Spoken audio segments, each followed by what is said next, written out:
Buenas, hoy vamos a seguir con el capítulo 19 de Jueces.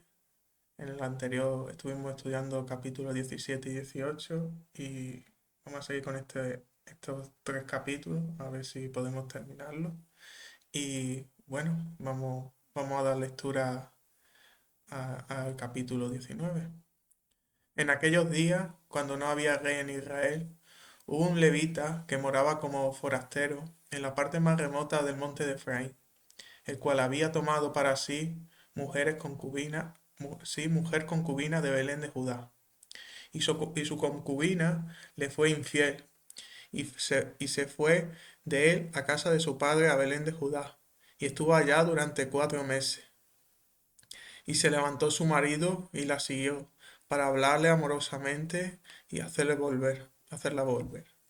Y llevaba consigo un criado y un par de asnos, y ella le hizo entrar en la casa de su padre. Y viéndole el padre de la joven salió a recibirle con gozo, y le detuvo su suegro, el padre de la joven, y quedó en su casa 3 días comiendo y bebiendo y alojándose allí. Al cuarto día, cuando se levantaron de mañana, se levantó también el levita para irse. Y el padre de la joven dijo a su yerno: Confórtate tu corazón con un bocado de pan y después os iréis. Y se sentaron ellos dos juntos y comieron y bebieron. Y el padre de la joven dijo al varón: Yo te ruego que quieras pasar aquí la noche y se alegrará tu corazón. Y se levantó el varón para irse, pero insistió su suegro, y volvió a pasar allí la noche. Al quinto día, levantándose de mañana para irse, le dijo el padre de la joven: Conforta ahora tu corazón y aguarda hasta que decline el día. Y comieron ambos juntos. Luego se levantó el varón para irse, él y su concubina y su criado. Entonces su suegro, el padre de la joven, le dijo: He aquí ya el día declina para el anochecer, te ruego que paséis aquí la noche. He aquí que el día se acaba. Duerme aquí para que se alegre tu corazón, y mañana os levantaréis temprano a vuestro camino y te irás a tu casa. Mas el hombre no quiso pasar allí la noche, sino que se levantó y se fue y llegó hasta enfrente de Jebús, que es Jerusalén, con su par de asnos ensillados y su concubina. Y estando ya juntos en Jebús, el día había declinado mucho, y dijo el criado a su señor: Ven ahora, y vámonos a esta ciudad de los Jebuseos, para que pasemos en ella la noche. Y su señor le respondió: No iremos a ninguna ciudad de extranjeros, que no sea de los hijos de Israel, sino que pasaremos hasta Gabaa. Y dijo a su criado: Ven, sigamos hasta uno de esos lugares para pasar la noche en Gabaa o en Ramá. Pasando pues, caminaron, y se les puso el sol junto a Gabaa, que era de Benjamín. Y se apartaron del camino para entrar a pasar allí la noche en Gabá. Y entrando se sentaron en la plaza de la ciudad, porque no hubo quien los acogiese en casa para pasar la noche. Y he aquí un hombre viejo que venía de su trabajo del campo al anochecer, el cual era del monte de Efraín, y moraba como forastero en Gabá. Pero los moradores de aquel lugar eran hijos de Benjamín. Y alzando el viejo los ojos, vio a aquel caminante en la plaza de la ciudad y le dijo: ¿A dónde vas? ¿Y de dónde vienes? Y él respondió: Pasamos de Belén de Judá a la parte más remota del monte de Efraín, de donde soy. Y había ido Belén de Judá. Mas ahora voy a la casa de Jehová, y no hay quien me reciba en casa. Nosotros, nosotros tenemos paja y forraje para nuestros asnos, y también tenemos pan y vino para mí y para tu sierva, y para el criado que está con tu siervo. No nos hace falta nada. Y el hombre anciano dijo: Pase contigo, tu necesidad toda quede solamente a mi cargo, con tal que no pases la noche en la plaza. Y los trajo a su casa y dio de comer a sus asnos, y lavaron los pies y comieron y bebieron. Pero cuando estaban gozosos, he aquí que los hombres de aquella ciudad, hombres perversos, rodearon la casa, golpeando a la puerta, y hablaron al anciano, dueño de la casa, diciendo: Saca al hombre que ha entrado en tu casa, para que lo conozcamos. Y salió a ellos el dueño de la casa y les dijo: No, hermanos míos, os ruego que no cometáis este mal, ya que este hombre ha entrado en mi casa, no hagáis esta maldad. He aquí mi hija virgen y la concubina de él. Yo la sacaré ahora, humilladla y haced con ella como os parezca, y no hagáis a este hombre cosa tan infame. Mas aquellos hombres no le quisieron oír, por lo que tomando aquel hombre a su concubina, la sacó y entraron a ella y abusaron de ella toda la noche hasta la mañana, y la dejaron cuando apuntaba el alba. Y cuando ya amanecía, vino la mujer y cayó delante de la puerta de la casa de aquel hombre donde su señor estaba hasta que fue de día. Y se levantó por la mañana su señor y abrió las puertas de la casa y salió para seguir su camino. Y he aquí la mujer, su concubina, estaba tendida delante de la puerta de la casa, con las manos sobre el umbral. Él le dijo, levántate y vámonos. Pero ella no respondió. Entonces la levantó el varón y echándola sobre su asno, se levantó y se fue a su lugar. Y llegando a su casa, tomó un cuchillo y echó mano de su concubina y la partió por sus huesos en 12 partes. Y la envió por todo el territorio de Israel. Y todo el que veía aquello decía, jamás se ha hecho ni visto tal cosa desde el tiempo en que los hijos de Israel subieron de la tierra de Egipto hasta hoy. Considerad esto, tomad consejo y hablad. Bueno, vamos a ir mirando este capítulo y después seguimos, seguimos leyendo el texto. ¿Le has puesto algún título a enseñanza? eh, la maldad de Israel, porque seguimos como lo que estábamos viendo en el estudio anterior, era un momento en que no había rey, seguía sin haber rey y Israel vivía sin la dirección de Dios, seguía viviendo bajo la dirección de sus propias ideas o reglas morales que se habían impuesto a sí mismos. Y es Su más, propio criterio. en su propio criterio y la perversidad seguía en aumento, ¿no? Bueno, vemos aquí el caso de un levita el cual estaba junto a una concubina, que como es lógico, una concubina no es la mujer que debería tener, no es una mujer con lo que marca Dios que es la mujer de un hombre, ¿no? Sino que es oficiosamente su amante, ¿no? O sea, estaba visto bien socialmente, pero no era su mujer. O sea, era un amante oficial, digámoslo así. Y esta mujer, pues, le había sido infiel al levita, ¿no? Y aquí vemos desde un principio la actitud que debe de tener realmente un marido con su esposa, realmente. La mujer le es infiel y, y se va a la casa de su padre después de la infidelidad. ¿Qué hace el levita? Va detrás de la mujer para hacerla volver, ¿no? Perdonarle realmente. O sea, la va a perdonar, o sea, va a casa del suegro y le perdona la infidelidad a la mujer, ¿no? A la concubina en este caso, ¿no? O sea, dentro de todo este despropósito que está en este momento viviendo Israel, aquí vemos una señal, por lo menos de luz, que es amor en un momento complicado, en una infidelidad dentro de una pareja, que no era pareja como tal, sino era la amante oficial, ¿no? De este personaje del levita, ¿no? Pero él estaba, o sea, dispuesto a perdonarla, ¿no? A Sí, pesar sí, de que de, ella de la había sido infidelidad, infiel. exacto. La perdonó. O sea, eso puede indicar también que él tenía un Sí, corazón en ese para... sentido, sí le podemos decir que tenía un corazón conforme y que entendía un poco lo que es el amor a la mujer o en este caso a la concubina, ¿no? Que estaba bajo su protección, ¿no? Oficialmente estaba bajo su guarda y custodia, digámoslo así, ¿no? Entonces, si vemos como él acude a casa del suegro para recuperar a su concubina, ¿no? Y Bueno, el suegro, claro, hay que entender, cuando ve regresar al yerno en este caso, ¿no? Llegar pidiendo que, o sea, recuperar a la hija de él, ¿no? Pues él se alegra, ¿no? Porque lo normal hubiera sido que después de una infidelidad, él en este caso lo hubiera rechazado completamente y ella hubiera quedado señalada como mujer infiel, ¿no? Que ha sido infiel y podría haber sido condenada a una lapidación, ¿no? Si hubiera habido testigos, ¿no? Pero en este caso él la perdona y claro, el suelo contento, valora esa actitud y y lo recibe con gozo a este hombre, ¿no? Le sirve comida, lo dije que se quede en su casa, o sea, lo recibe con gran alegría al levita, ¿no? Y le dice en varias ocasiones que se quede en su casa, que pase la noche. El levita se quiere ir, insiste en que se quiere ir, ¿no? Porque no sabemos por qué le entran estas prisas por irse, ¿no? Cuando está siendo bien acogido por su suegro, ¿no? Y el suegro insiste en quedarse, y toma una decisión que es extraña, ¿no? Que él decide, después de haber aceptado varias veces quedarse, coger y ya al finalizar, o sea, durante la tarde, coger y irse, ¿no?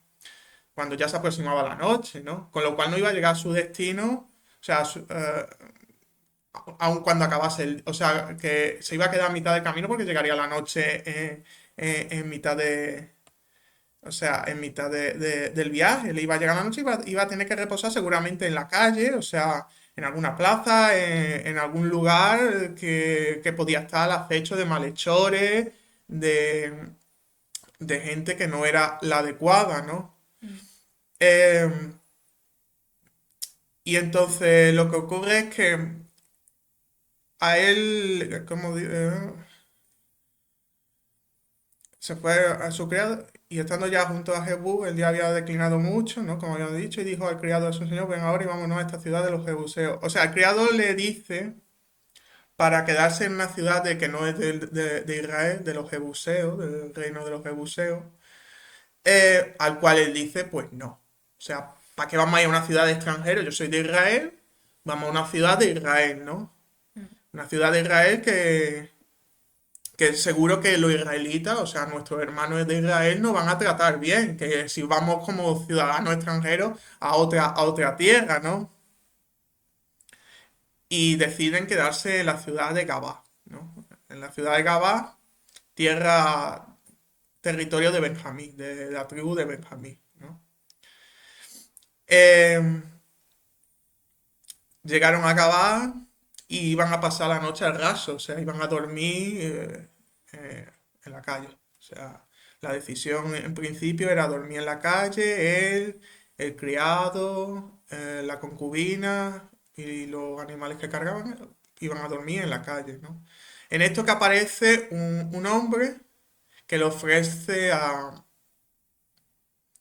levita y a los acompañantes un sitio donde dormir, una casa, o sea, la hospitalidad que se espera de mínima de cualquier hermano de Israel, ¿no? Mm. Porque deberían ofrecer hospitalidad a alguien que no tiene casa donde quedarse. O sea, pero ya vemos aquí que ya no era la costumbre ofrecer hospitalidad a la gente. Este hombre es el único que le ofrece hospitalidad al levita. Eh, Él ya iba en su mente de quedarse a dormir en la calle porque lo más probable es que no, al final no iban a aceptar, nadie le iba a ofrecer una casa, nadie le iba a ofrecer un lugar para dormir, él va a dormir en la calle, ¿no? Pero por lo menos dormía en el territorio de Israel y se sentía seguro durmiendo en territorio nacional, ¿no? Territorio de hermanos, ¿no? O por lo menos eso creía él, ¿no? Que iba a estar más seguro que en territorio extranjero, ¿no? Pues bueno, llega este hombre, le ofrece alojamiento para pasar la noche, ¿no? Hasta que salga el día y puedan seguir su viaje, ¿no? Em, lo que ocurre a partir de este momento es que cuando ya llegan a la casa que le ofrece este hombre de Gabá, en algún momento de la noche tocan a la puerta, ¿no? Tocan a la puerta varios hombres y esto nos hace recordar un poco a lo mismo que le ocurrió a los ángeles en la casa de Lot, en Sodoma y Gomorra. Mm. Porque si nos vamos a Génesis 19, vamos a ver que prácticamente estamos ante algo muy similar, ¿no? En Génesis 19, empezamos a leer del 19 en adelante. Llegaron pues los ángeles a Sodoma a la caída de la tarde, y Lot estaba sentado a la puerta de Sodoma, y viéndolo Lot se levantó a recibirlo, y se inclinó hacia el suelo, y dijo, ahora mis señores os ruego que vengáis a casa de vuestros siervos y os hospedéis y lavaréis vuestros pies y por la mañana os levantaréis y seguiréis vuestro camino. Y ellos respondieron, no, que en la calle nos quedaremos esta noche. Mas él porfió con ellos mucho y fueron con él y entraron en su casa y le hizo banquete y coció panes sin levadura y comieron. Pero antes que se acostasen, rodearon la casa a los hombres de la ciudad, los varones de Sodoma, todo el pueblo junto, desde el más joven hasta el más viejo, y llamaron a Lot y le dijeron, ¿dónde están los varones que vinieron a ti esta noche? Sácalos para que los conozcamos. Entonces, estamos viendo que es muy similar la situación a la que estamos viendo en Jueces. Claro, Una situación de, si todos sabemos que la situación de Sodoma y Gomorra era una situación de perversidad, que vivía completamente alejados de Dios, donde se adoraban dioses extraños a Dios, o sea, la idolatría andaba por sus anchas en esa ciudad. En estos tiempos de Gabá, de Israel, ¿no? En el caso de Israel, estamos en una situación muy similar de una perversidad similar, ¿no?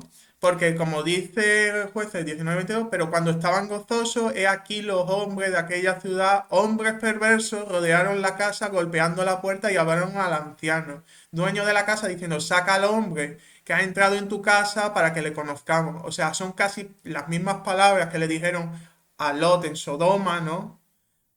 Para que sacara a los ángeles, ¿no? claro, eso también nos hace entender la magnitud de perversión en la que ya estaba el pueblo de Israel, ¿no?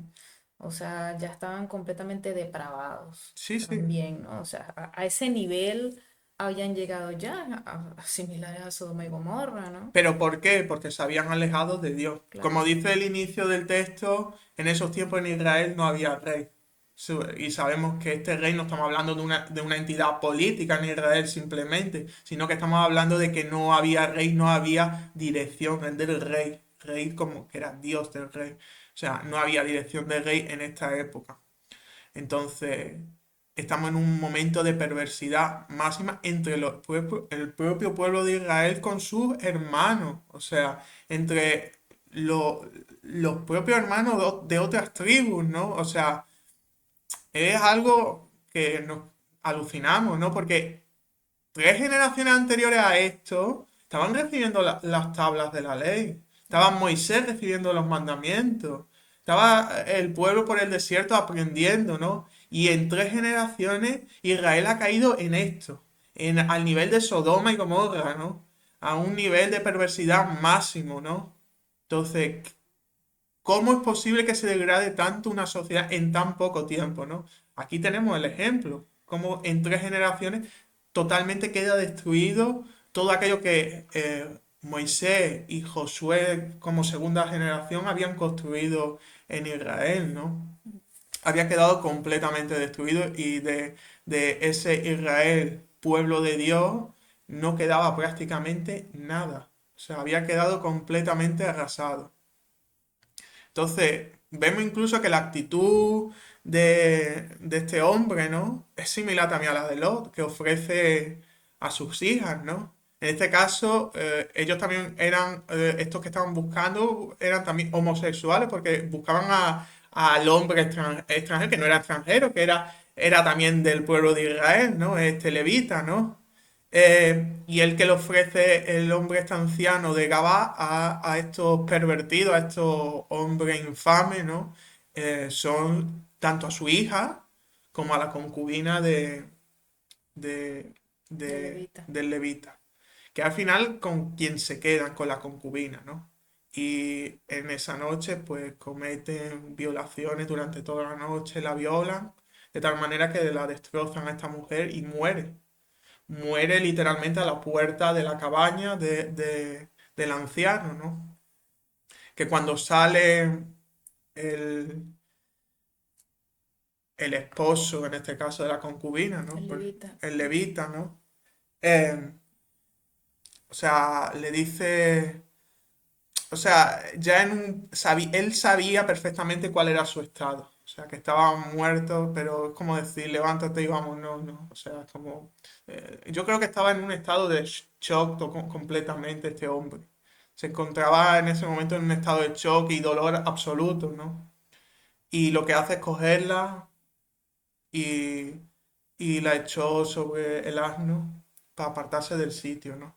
Y en cuanto se apartó del sitio y llegó a su casa, lo que hizo fue básicamente mandar una nota a todo el pueblo de Israel de lo que había ocurrido. Esa nota fue los trozos de la mujer, cortó la mujer, la descuartizó para dar fe de lo que había pasado, ¿no? Como prueba de lo que había pasado no era mentira, ¿no? En su dolor, eh, parte a la mujer en 12 trozos y lo reparte y lo manda a cada tribu de Israel para pedir venganza, ¿no? Venganza y más que venganza, justicia, ¿no? Por lo que había ocurrido, ¿no? Porque era inconcebible lo que había ocurrido entre eh, con un hermano al final del propio pueblo, ¿no? Otro israelita más, ¿no? O sea, no se entendía. Y esto fue algo muy chocante en la historia de Israel, este mensaje, la forma en que fue mandado, ¿no? Que quedó en la historia de Israel, se pronuncia y se dice varias veces sobre estos hechos, ¿no? Refiriéndose a esta perversidad que había ya en Israel, ¿no? Que más adelante, pues, lo veremos, ¿no? Veremos donde en otros pasajes de la Biblia se hace referencia a este pasaje como algo tan perverso que había llegado a Israel, ¿no? Bueno, vamos a seguir leyendo la historia, ¿no? Y vamos a ver qué ocurre y qué decisiones se toman que no van a ser para nada las adecuadas, ¿no? Bueno, seguimos leyendo el capítulo 20. Entonces salieron todos los hijos de Israel y se reunieron la congregación como un solo hombre, desde Dan hasta Beerseba, y la tierra de Galaad a Jehová en Mizpa.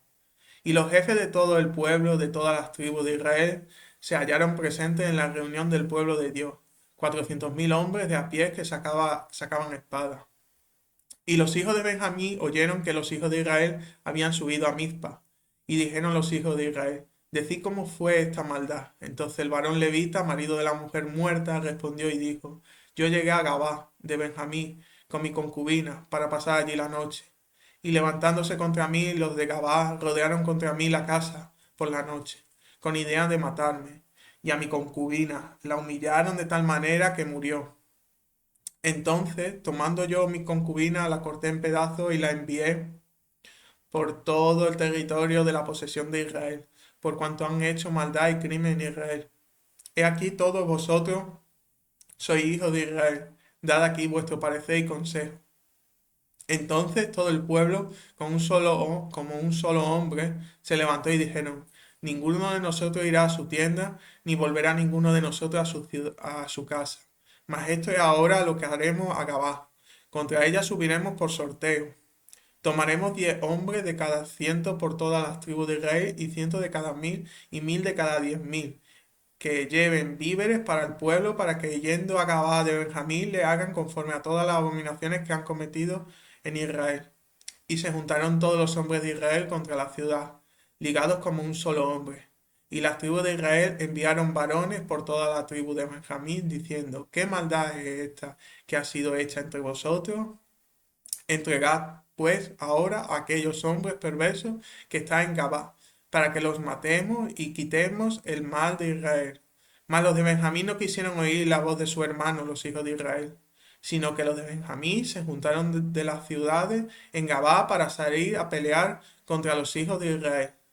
Y fueron contados en aquel tiempo los hijos de Benjamín de las ciudades 26.000 hombres que sacaban espadas, sin los que moraban en Gabá, que fueron por cuenta 600 hombres escogidos.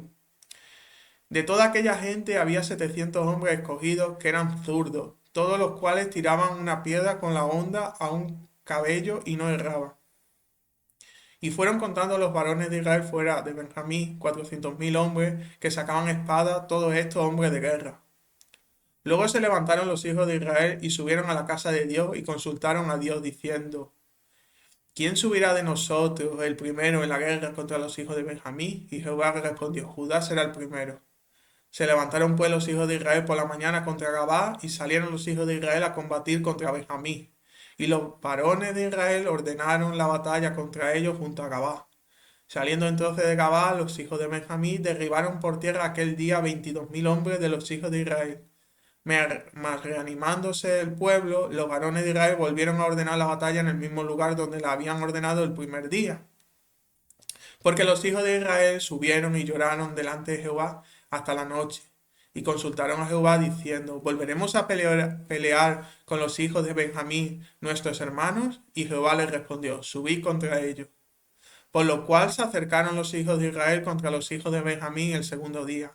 Y aquel segundo día, saliendo Benjamín de Gabá contra ellos, derribaron por tierra otros 18.000 hombres de los hijos de Israel, todos los cuales sacaban espada. Entonces subieron todos los hijos de Israel y todo el pueblo y vinieron a la casa de Dios y lloraron y se sentaron allí en presencia de Jehová y ayunaron aquel día hasta la noche y ofrecieron holocausto y ofrenda de paz delante de Jehová. Y los hijos de Israel preguntaron a Jehová, pues el arca del pacto de Dios estaba allí en aquellos días.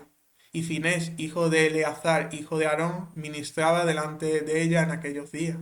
Y dijeron, ¿volveremos aún a salir contra los hijos de Benjamín, nuestros hermanos, para pelear o desistiremos? Y Jehová dijo, subid, porque mañana yo os lo entregaré. Y puso Israel emboscada alrededor de Gabá. Subiendo entonces los hijos de Israel contra los hijos de Benjamín el tercer día, ordenaron la batalla delante de Gabá como las otras veces. Y salieron los hijos de Benjamín al encuentro del pueblo, alejándose de la ciudad, y comenzaron a herir a algunos del pueblo, matándolos como las otras veces por los caminos, uno de los cuales sube a Betel y el otro a Gabá en el campo, y mataron unos 30 hombres de Israel. Y los hijos de Benjamín decían, vencidos son delante de nosotros, como antes. Mas los hijos de Israel decían, huiremos, y los alejaremos de la ciudad hasta los caminos. Entonces se levantaron todos los de Israel de su lugar, y se pusieron en orden de batalla en Baal Tamar. Y también las emboscadas de Israel salieron de su lugar, de la pradera de Gabá. Y vinieron contra Gabá 10.000 hombres escogidos de todo Israel. Y la batalla reciaba. Mas ellos no sabían, mas ellos no sabían que ya el desastre se acercaba a ellos. Y derrotó Jehová a Benjamín delante de Israel. Y mataron los hijos de Israel aquel día a 25.100 hombres de Benjamín, todos los cuales sacaban espada. Y vieron los hijos de Benjamín que eran derrotados, y los hijos de Israel cedieron campo a Benjamín, porque estaban confiados en las emboscadas que habían puesto detrás de Gabá. Y los hombres de las emboscadas cometieron prontamente a Gabá, y avanzaron e hirieron a filo de espada a toda la ciudad. Y era la señal concertada entre los hombres de Israel y las emboscadas, que hicieron subir una gran humareda de la ciudad. Luego pues que los de Israel retrocedieron en la batalla, los de Benjamín comenzaron a herir y a matar a la gente de Israel como 30 y decían, ciertamente ellos han caído delante de nosotros como en la primera batalla. Mas cuando la columna de humo comenzó a subir de la ciudad, los de Benjamín miraron hacia atrás, y he aquí el humo de la ciudad subía al cielo. Entonces se volvieron los hombres y los de Benjamín se llenaron de temor, porque vieron que el desastre había venido sobre ellos. Volvieron, por tanto, la espalda delante de Israel hacia el camino del desierto. Pero la batalla los alcanzó y los que salían de la ciudad los destruían en medio de ellos. Así cercaron a los de Benjamín y los acosaron y hollaron desde Menuá hasta enfrente de Gabá, hacia donde nace el sol. Y cayeron de Benjamín 18.000 hombres, todos ellos hombres de guerra. Volviéndose luego, huyeron hacia el desierto, a la peña de Rimón. Y de ellos fueron abatidos 5.000 hombres en los caminos, y fueron persiguiéndolos aún hasta Gidón, y mataron de ellos a 2.000 hombres. Fueron todos los que Benjamín murieron aquel día, 25.000 hombres que sacaban espadas, todos ellos hombres de guerra. Pero se volvieron y huyeron al desierto a la peña de Rimón 600 hombres, los cuales estuvieron en la peña de Rimón 4 meses.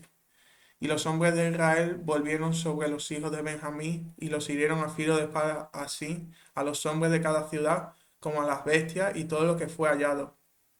Asimismo pusieron fuego a todas las ciudades que hallaban.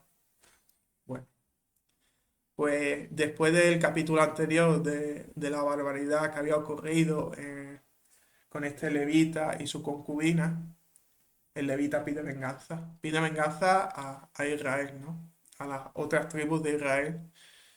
y le enseña las pruebas de lo que había y le cuenta todo lo que había pasado en Gabá. Y claro, Israel se indigna completamente, todas las tribus, a excepción de Benjamín. Benjamín no se presenta, o sea, la tribu de Benjamín no se presenta a esta reunión.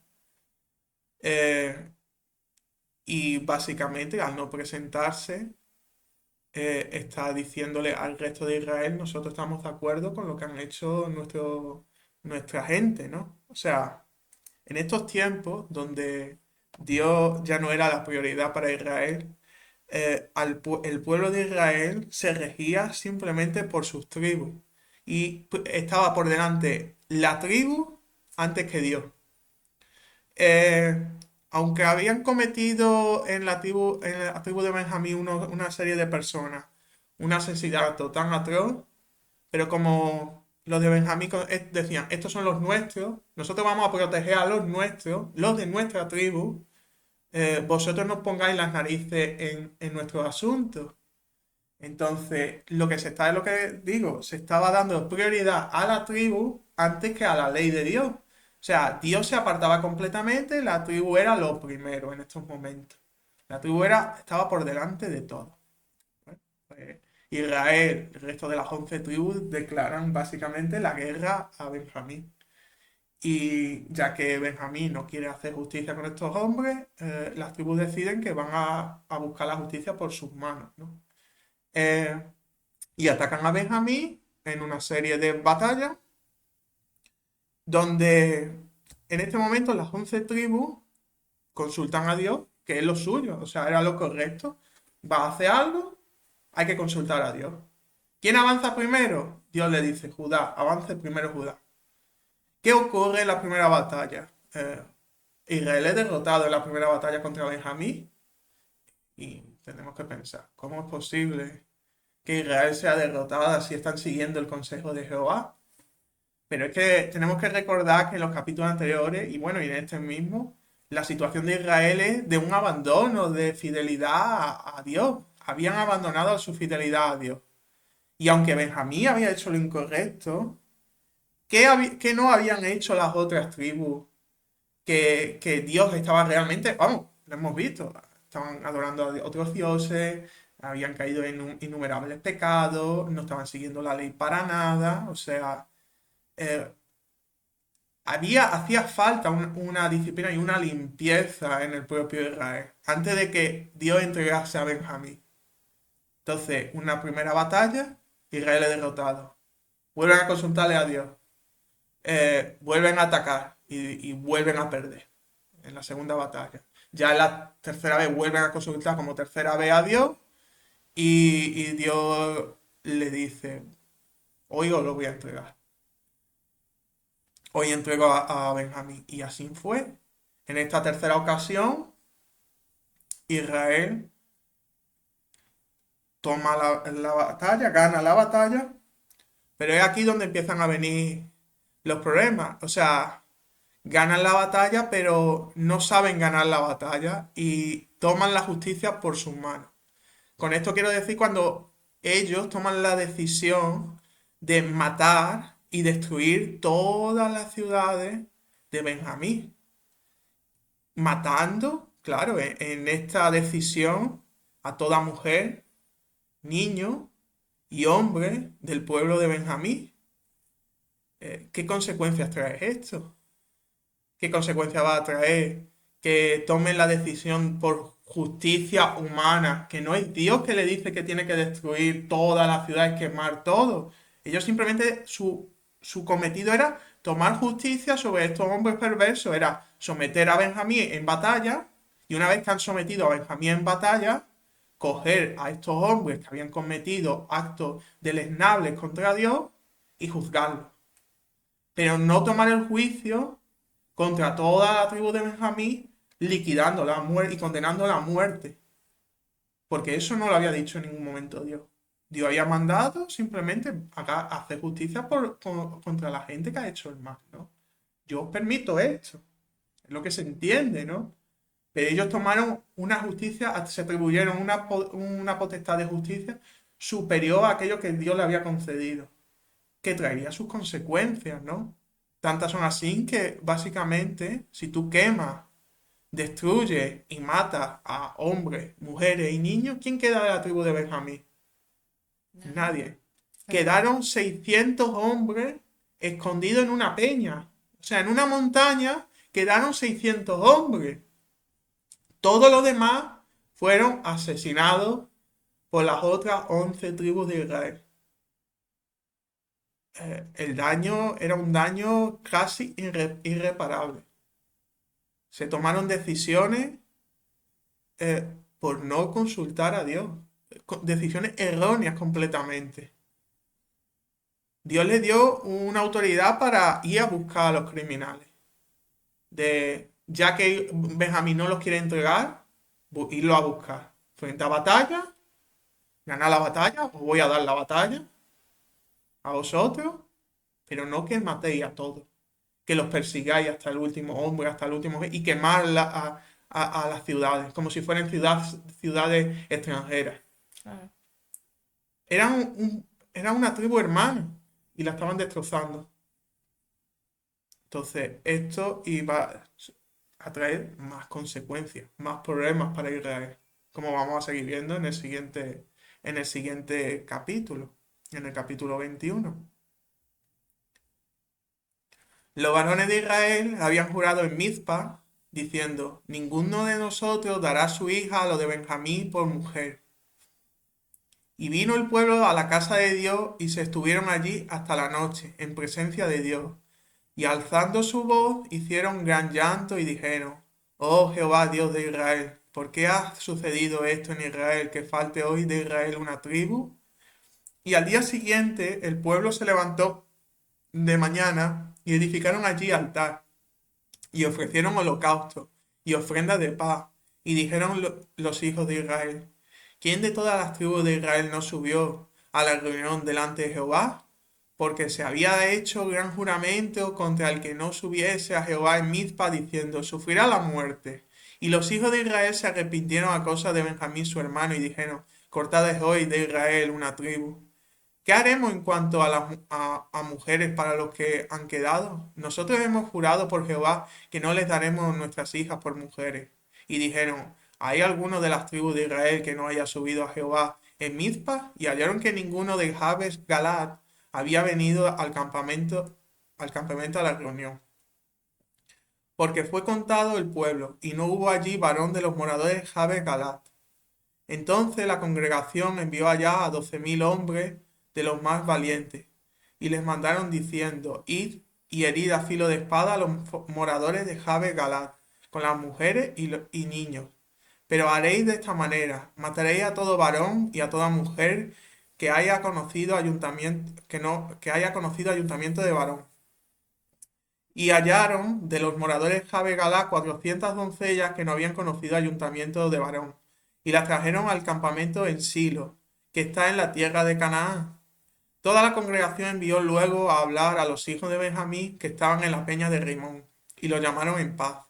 Y volvieron entonces los de Benjamín y le dieron por mujeres las que habían guardado vivas de las mujeres de Jabe Galá, mas no le bastaron estas. Y el pueblo tuvo compasión de Benjamín, porque Jehová había abierto una brecha entre las tribus de Israel. Entonces los ancianos de la congregación dijeron, ¿qué haremos respecto de mujeres para los que han quedado? Porque fueron muertas las mujeres de Benjamín. Y dijeron, tengan Benjamín herencia en los que han escapado, y no sea exterminada una tribu de Israel. Pero nosotros no les podemos dar mujeres de nuestras hijas, porque los hijos de Israel han jurado diciendo, maldito el que diere mujer a los benjamitas. Ahora bien, dijeron, he aquí cada año hay fiesta solemne de Jehová en Silo, que está al norte de Betel, y al lado oriental del camino que sube de Betel a Siquén, y al sur de Lebona. Y mandaron a los hijos de Benjamín diciendo, id y poned emboscada en las viñas, y estad atentos. Y cuando veáis salir a las hijas de Silo a bailar en coro, salid de las viñas y arrebatad cada uno mujer para sí de las hijas de Silo, idos a la tierra de Benjamín. Y si vinieran los padres de ella o su hermano a demandárnosla, nosotros les diremos, hacednos la merced de concedérnosla, pues que nosotros en la guerra no tomamos mujeres para todo. Además, no sois vosotros los que se las disteis para que ahora seáis culpados. Y los hijos de Benjamín lo hicieron así, y tomaron mujeres conforme a su número, robándolas de entre las que danzaban, y se fueron y volvieron a su heredad, y reedificaron las ciudades y habitaron en ellas. Entonces los hijos de Israel se fueron también de allí, cada uno a su tribu y a su familia, saliendo de allí cada uno a su heredad. En estos días no había rey en Israel, cada uno hacía lo que bien le parecía. Bueno, pues como vemos aquí, eh, una vez que Benjamín ha sido prácticamente aniquilada como tribu, quedaban 600 hombres que se habían escondido en la peña de, ¿cómo se llamaba? La peña de Rimón. Estaban allí escondidos y eran los que quedaban de Benjamín, no quedaba nadie más de la tribu de Benjamín como que estos 600 hombres. Entonces empiezan las malas decisiones, otra mala decisión. Después de haber aniquilado toda la tribu de Benjamín, Israel toma la siguiente mala decisión. Un juramento. Juran, hacen un juramento ante Dios, porque estaban en Silo, o sea, delante del tabernáculo, y juran delante del tabernáculo que no darán a sus hijas como mujer para Benjamín. O sea, hacen un juramento en caliente, sin medir consecuencia de lo que están diciendo, ¿no? Y toman esta decisión vamos, sin tener en cuenta todas las consecuencias que traía, que esto supondría la extinción de esta tribu. Extinción que en ningún momento es mandada por Dios, recordemos. Y encima son tan hipócritas. Vamos, es que no sé cómo calificar la actitud que tiene el pueblo de Israel en este momento, que hacen este juramento y lamentan diciendo, oh Jehová Dios de Israel, ¿por qué ha sucedido esto en Israel, que falte hoy una tribu? ¿Cómo que, cómo que Dios? Si Dios no ha tenido nada que ver aquí. Es que tenían era remordimiento. Habían tomado una decisión y estaban culpando a Dios. O sea, ¿la culpa de quién era? ¿De las tribus o de Dios? Claramente de las tribus. Habían hecho un juramento sin pensar, ¿no? Y habían tomado unas decisiones completamente erradas, ¿no? Pero es que no quedaría esto por aquí. O sea, hacen el primer juramento y dice, y se dan cuenta del error que han cometido, ¿no? Por eso un remordimiento, ¿no? Bueno, Tenía. se dan cuenta del error que han cometido. Un error grave, ¿no? Y dicen, ¿cómo vamos a solucionar esto?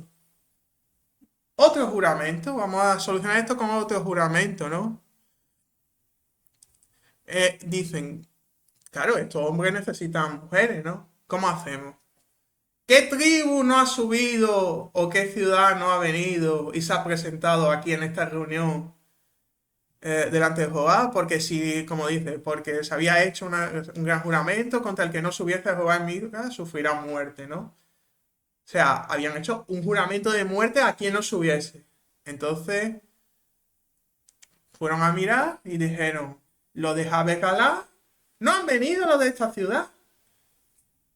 Pues ya tenemos. O sea, en base, hacemos este juramento y ahora matamos a la gente de Jabecalá y ya tenemos mujeres para para la tribu de Benjamín. O sea, estamos intentando resolver un error con otro error. Solucionar mal Con más mal. con más mal. Démonos cuenta que en todo este proceso, estando en Silo delante del tabernáculo, Dios no se pronuncia en ninguno de estos momentos. Antes nos hemos dado cuenta como Dios ha hablado, le dijo, ahora atacar y ahora por Benjamín. Pero desde ese momento Dios guarda silencio. Un silencio absoluto. Y ellos tampoco es que van a consultar. Nada, están allí simplemente en Silo, pero no consultan y toman decisiones, como te digo, en caliente, los cuales están trayendo consecuencias. Y si han cometido un error de jurar que no van a dar a sus mujeres a Benjamín, en vez de arrepentirse de ese juramento, ¿qué hacen? Otro juramento para matar a una ciudad. Y solo salvar a las vírgenes de esa ciudad para dársela al remanente de Benjamín, a estos 600. Y ahí también se vislumbra un poco el orgullo, ¿no? Porque el no Sí, arrepentirse demuestra mucho el orgullo que había en las personas. O claro, sea, prefieren, digámoslo así, enlazarse con su boca con otro juramento que arrepentirse y optar por exacto, retroceder a un mejor camino, ¿no? O exacto, sea, porque se podían haber vuelto de su maldad, podían haber pedido perdón a Dios de ese juramento hecho en un momento equivocado, ¿no? Pero no, se enlazan a otro juramento que trae más maldad, más mal, más pecado, más destrucción, más muerte. Y lo que ocurre es otra ciudad destruida, un montón de muertos y lo único que se salva de esa ciudad son 400 vírgenes, mujeres vírgenes. 400 mujeres. Que cuando, claro, 400 mujeres y hay 600 hombres, faltan mujeres. Entonces, claro, hay que solucionar ese problema de algún modo, ¿no? Entonces, ¿qué decisión toma? En vez de, volvemos a lo mismo, de arrepentirse de su primer juramento, de decir, vamos a dar a nuestra hija en casamiento, pero ellos juraron que no darían a su hija en casamiento al pueblo de Benjamín, ¿qué solución encuentran? Pues nada, que secuestren vamos a permitir que cojan, secuestren a las mujeres de Israel, vamos a cerrar los ojos como si no no hubiera, ha pasado no ha nada. pasado nada aquí, o las lleváis, no la estamos dando en casamiento, pero tampoco estamos diciendo que no la estáis robando para violarla ni nada de eso, con lo cual están intentando puentear el juramento. En vez de asumir el error del juramento, siguen manteniendo que el juramento en pie, el juramento, pero no se arrepienten del juramento, que es el gran problema. Y están buscando soluciones que son errores, que están contra Dios, porque al final está arrastrando a una persona. O sea, por mucho que sea una tradición o algo instaurado por un error causal, pero es que realmente estás cometiendo otro pecado. Estás secuestrando a una persona Claro. contra su voluntad. Que sí que la familia no va a denunciar porque está todo hablado. Pero esa mujer que has cogido, a lo mejor no quiere estar contigo. O sea, no entiende, o sea, es una situación compleja, todo generado por un orgullo de no arrepentirse y no pedir a Dios dirección. Porque no piden dirección a Dios en ningún momento, Y ¿no? básicamente esa es la raíz de todo. El Exacto, no arrepentirse y no buscar la dirección. exacto. Y esto que estamos viendo muestra por qué el propio Cristo llega un momento en el Evangelio que dice, no juréis. Lo Ujú. vamos a ver. O sea, el propio Cristo, debido a estas situaciones en las que se envuelve neciamente en juramentos que después traen consecuencias graves, Cristo recomienda y dice que no jure la gente. O sea, nos vamos a ir a Mateo 5, versículo del 33 en adelante, ¿eh? Y esto ya es palabra del propio Cristo, hablando de los juramentos. Mateo 5:33. Además, habéis oído que fue dicho a los antiguos, no perjurarás, sino cumplirás al Señor tus juramentos. Pero yo os digo, no juréis en ninguna manera, ni por el cielo, porque es el trono de Dios, ni por la tierra, porque es el estrado de sus pies, ni por Jerusalén, porque es la ciudad del gran reino, ni por su cabeza jurará, porque no puedes hacer blanco o negro un solo cabello. Pero sea vuestro hablar sí, sí, no, no, porque lo que es más de esto, de mal procede. Por lo tanto, yo creo que aquí Cristo toma nota de estos eventos que pasaron en este momento con juramentos que no se podían cumplir, juramentos que traían maldición sobre la propia casa de Israel, por la necedad de hombres que no sabían lo que juraban. Entonces, Dios entiende que es mucho mejor que nadie jure por nada. ¿No? Y entendiendo también la dureza del corazón, ¿no? De que al jurar tampoco iban a ser capaces de arrepentirse, ¿no? Y reconocer el error, ¿no? Entonces, claro, Claro, y esta dureza del corazón al final, de no arrepentirse, ¿qué le obliga a llevar a ir? Que el mal se soluciona con mal, claro, que el mal se arregla con mal. ¿Y que encontramos palabras en las cartas del propio Pablo, de Pedro? Vamos a ver qué dice Pablo y qué dice Pedro sobre este tema, ¿no? Del el mal con el mal o el bien con el bien, ¿no? Bueno, vamos a primera de Pedro, capítulo 3, y vamos a leer el versículo 9, ¿no? ¿Qué dice Pedro, el apóstol, sobre esto?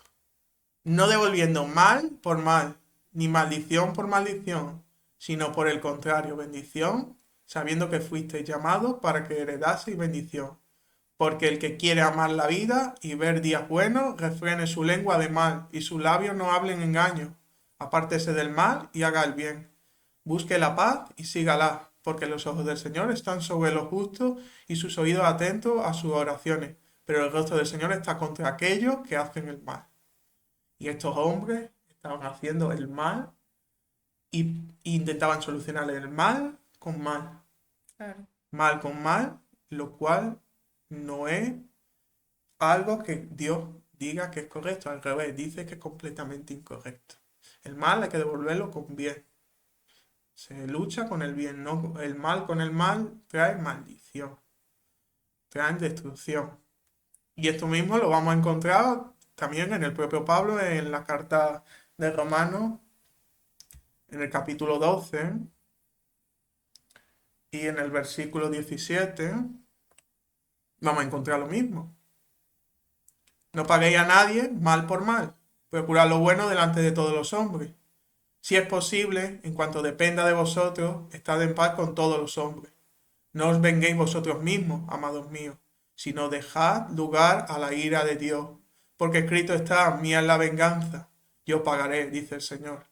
Así que, si tu enemigo tuviere hambre, dale de comer, si tuviere sed, dale de beber, pues haciendo esto, ascua de fuego amontonará sobre su cabeza. No seas vencido de lo malo, sino vence el bien, el mal, sino vence con el bien el mal. Entonces, esta es la situación que hemos vivido o hemos visto en jueces, ¿no? O sea, gente que ha intentado juzgar, o sea, han tomado la justicia de Dios por su mano. Y cuando tú tomas la justicia de Dios por tus manos, por tu fuerza, por tu intelecto, vas a equivocarte. Y al tomarse la justicia por sus manos, al pueblo de Israel, las 11 tribus contra Benjamín, cometieron el error de que la justicia se les fue de las manos. Ya. Se les fue de las manos que habían destruido una tribu. La habían llevado casi a la extinción. Todo por su cabezonería de no arrepentirse, de tomar justicia.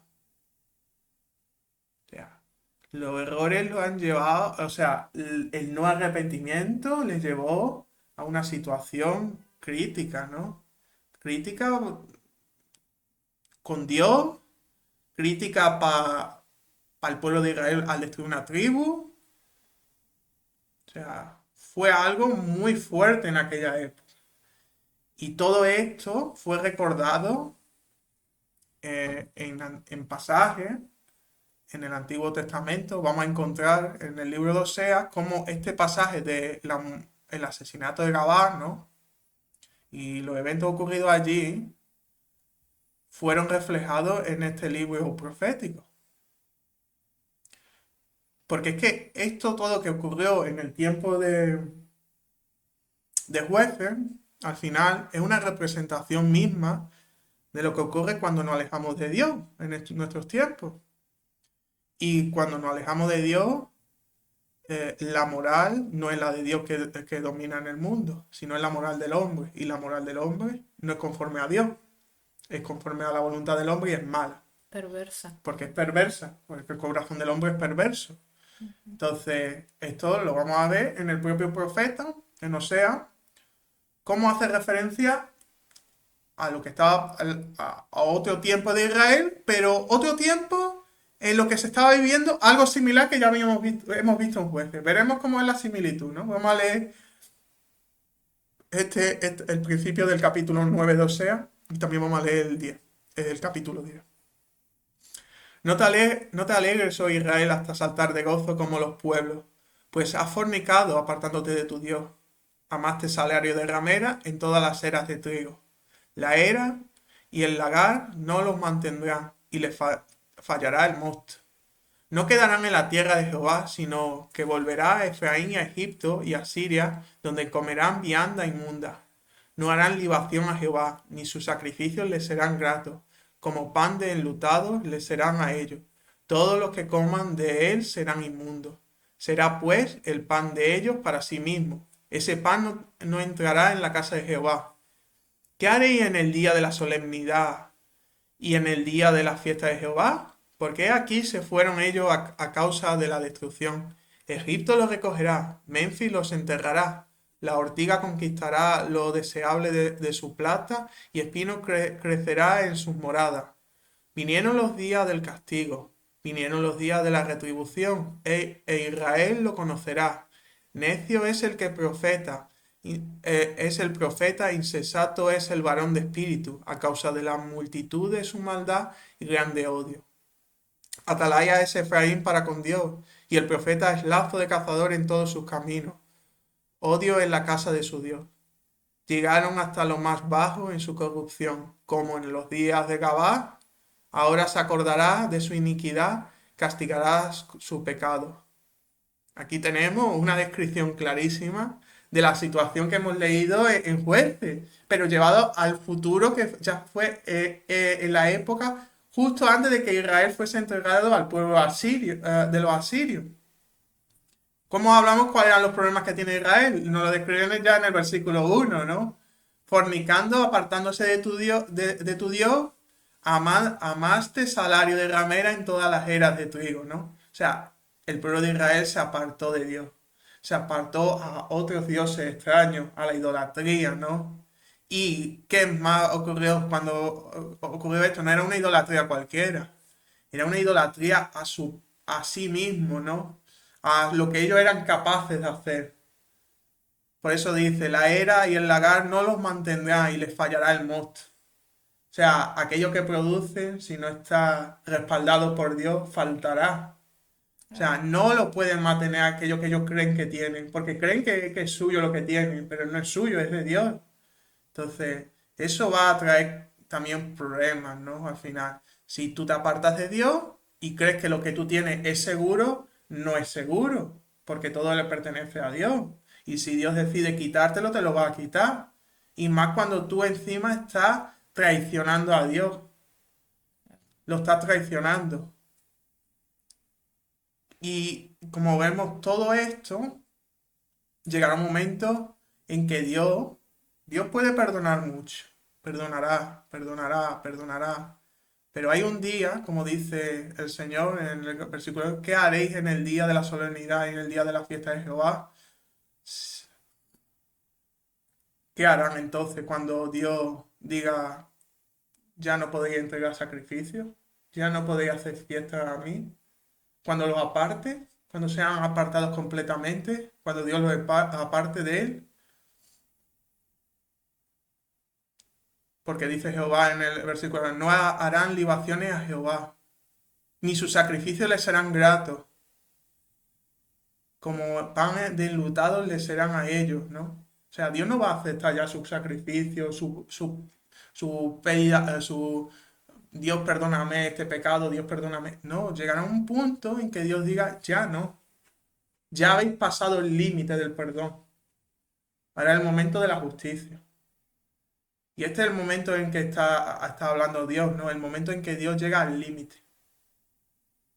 Dios ha perdonado, ha perdonado, ha perdonado, pero cuando ya el perdón ya no es de corazón, es un perdón simplemente por acallar a Dios y nada más, que no hay arrepentimiento en el corazón de esta gente, No Dios hay, dice. no hay un arrepentimiento genuino, No hay, no hay, es sino simplemente un un remordimiento. remordimiento y simplemente que a través del sacrificio, el sacrificio, perdón, pero en mi corazón no cambió nada.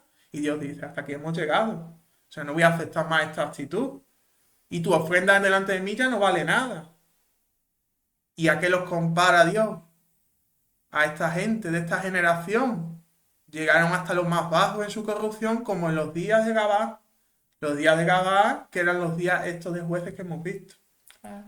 O sea, es cuando, si la Biblia en esta situación Dios no compara con los días de Gabá, es cuando la moral, eh, la relación del hombre con Dios está completamente alejada de Dios. O sea, a esta generación, como la generación de jueces que hemos visto, estaban completamente alejadas de Dios. Y llegó el momento de que Dios tomara justicia aquí. Y Dios ya llama a Israel a justicia, ¿no? O sea, ya no a arrepentirse ya, sino a que va a haber consecuencias y va a haber una disciplina por lo que han cometido. La disciplina fue que fueron dispersados en la tribu, en el pueblo, por el pueblo asirio, ¿no?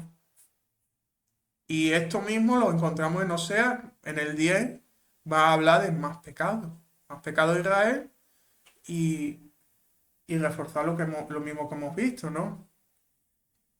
Israel es una frondosa viña que da abundantes frutos para sí mismo, ¿no? Conforme a la abundancia de su fruto, multiplicó también los altares, conforme a la bondad de su tierra, aumentaron sus ídolos. Está dividido su corazón, ahora serán hallados culpables. Jehová demolerá sus altares, destruirá sus ídolos. Seguramente dirán ahora, no tenemos rey, porque no temimos a Jehová. ¿Y qué haría el rey por nosotros? Han hablado palabras jurando en vano al hacer pactos, por tanto. El juicio florecerá como ajenjo en los surcos del campo. Por las becerras de Bet Aben serán atemorizados los moradores de Samaria, porque su pueblo lamentará a causa del becerro y sus sacerdotes que en él se regocijaban por su gloria, la cual será disipada. Aún será él llevado a Asiria como presente al rey Jareb. Efraín será avergonzado, e Israel se avergonzará de su consejo. De Samaria fue cortado su rey como espuma sobre la superficie de las aguas, y los lugares altos de Aven serán destruidos, el pecado de Israel. Crecerá sobre sus altares espino y cardo, y dirán a los montes, cubridnos, y a los collados, caed sobre nosotros. Desde los días de Gabaa has pecado, Israel, allí estuvieron. No los tomó la batalla en Gabaa contra los inicuos. Y los castigaré cuando lo desee, y pueblos se juntarán sobre ellos cuando sean atacados por su doble crimen. Aquí tenemos otra vez cómo en este pasaje profético, referente a lo que hemos hablado de Asiria, ¿no? Del tiempo ya del final de Israel siendo entregado por Dios a Asiria, pero Dios no hace referencia a través del profeta de lo que hemos hablado de jueces, ¿no? De los juramentos, de la idolatría, del confiar en uno mismo, como pecados que estaban abundando en Israel desde los tiempos de Gabá, como dice el profeta, ¿no? Desde los días de Gabá has pecado Israel.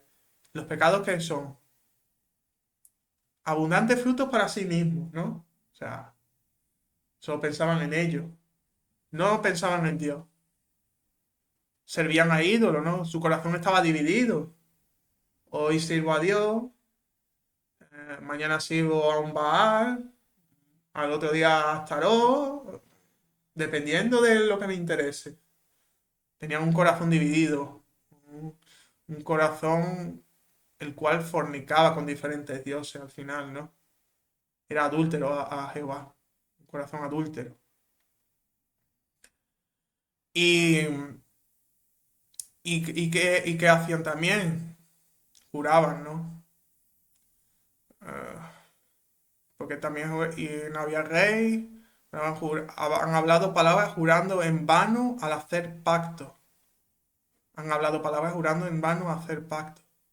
Por tanto, el juicio florecerá como ajenjo en los surcos del campo.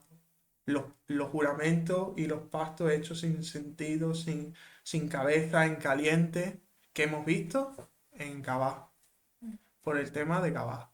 Todo eso nace de ahí. Y estamos hablando que Gabá, los acontecimientos de Gabá, fueron 3 generaciones después de Moisés del desierto. O sea, la tercera generación, Moisés la primera generación, eh, hay una segunda generación de Josué, pues la tercera generación es esta generación de Gabá. Y en esta generación de Gabá empezaron todos los males que Dios tuvo misericordia de su pueblo durante centenares de años hasta que llegó el momento que lo entregó a Israel a Siria. Y es en ese momento, porque no es por solo cual ocurrió en la época de Reyes que Dios los condena a Israel, sino por la acumulación de pecado, pecado que fue llenando la copa de Dios y llegó un momento que Dios dijo, ahora os entrego por esto y por esto, por la idolatría, por jurar en falso, por pensar solo en vosotros, por olvidarme que tenéis un Dios que os sirve, que os guarda en todo momento. Ahora os entrego. Y esto es lo que ocurre cuando nos olvidamos que tenemos un Dios que nos protege y que nos guarda. Sí. Ahí es entender que Dios tiene un límite Exacto, también. exacto.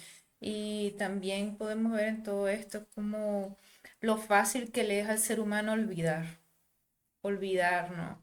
Y bueno, como dices tú, o sea, al mantenerse en el pecado, en el pecado, en el pecado, pues cada vez se va endureciendo más el corazón, ¿no? Y se va contaminando más el alma, ¿no? Y, y va cayendo en perversión, hombre, hasta que Dios llega a un límite, ¿no? Porque muchas veces Dios les habló, les estuvo mostrando, ¿no? Pero realmente en el momento en que ya la persona no puede arrepentirse, porque ya hay un corazón endurecido, una conciencia cauterizada, ¿no? A causa del pecado constante, pues ese momento o viene la disciplina o el juicio. Bueno, el juicio puede ser parte de la disciplina, ¿no? Pero, o sea, la idea a nuestra propia vida es no llegar a ese punto, ¿no? O Exacto. sea, es No poder, podemos entender que Dios va a perdonar todo infinitamente hasta el más allá. Dios tiene unos límites, puede tolerar hasta cierto punto el pecado, pero llega un momento en que el pecado se desborda de tal manera en el mundo que Dios tiene que decir, basta, hasta pe- aquí hemos llegado. pero tolerar en el El sentido sentido, de que lo permite antes de actuar y juzgar al mundo. O sea, claro, porque por medio de Jesucristo Él conoce nuestra condición exacto, y su misericordia nos alcanza, exacto. ¿sí? Pero si tú eres recurrente en pecar sin un arrepentimiento genuino, A un ahí, cristiano le trae disciplina, no hay duda de eso, le va a traer una disciplina. Pero ya hablando en el mundo en sí, el mundo en general, el mundo está en pecado. las personas que no conocen a El Cristo. que no conoce a Cristo viven en pecado, cometen pecado diariamente y vemos en el mundo como el pecado está en crecimiento, en crecimiento. Dios va a llegar un momento en que diga, hasta aquí llegamos. Este es el punto donde mi copa se rebasa. Este es el momento en que yo voy a actuar. Y cuando actúe, no puedes pedir ya misericordia. Ya no es el momento de misericordia, porque es el momento de juicio de Dios. Es el Ujú, momento de su ira. Y es el momento de simplemente arrepentirse y esperar la misericordia, pero va a haber juicio, sí o sí. O claro. sea, el juicio va a ocurrir. Que Dios después guarde, como dice su palabra, que guardará un remanente, una parte del mundo, lo guardará, sí, correcto, pero otra parte pagará en ese juicio. Claro, todos Ajá. los que rechazaron a Jesucristo. Todos los que rechazaron a Cristo, que adoraron al mundo y adoraron a Satanás, pues pagarán su, su, aquello que sembraron, ¿no? Al final, ¿no? Claro, Lo que sembraron, pues será lo que recogerán, ¿no? exacto. Pero no podemos solo pensar en un Dios que es solo amor. Sí, Dios es amor, pero Dios también es juicio. Es justicia. Entonces, si Dios es amor, pero también es verdad, o sea, no podemos negar que Dios también tiene que juzgar. El amor, sí, Dios te va a dar todo el amor y te va a perdonar hasta el último momento, va a tener su mano extendida para recibirte. Pero en el momento que Dios decida, es el momento del juicio, ya no hay, recogerá su mano y será el momento del juicio. Después podrá extender otra vez la mano para los que queden. Sí, de acuerdo, pero tendrá que disciplinar. Porque como un padre tiene que disciplinar.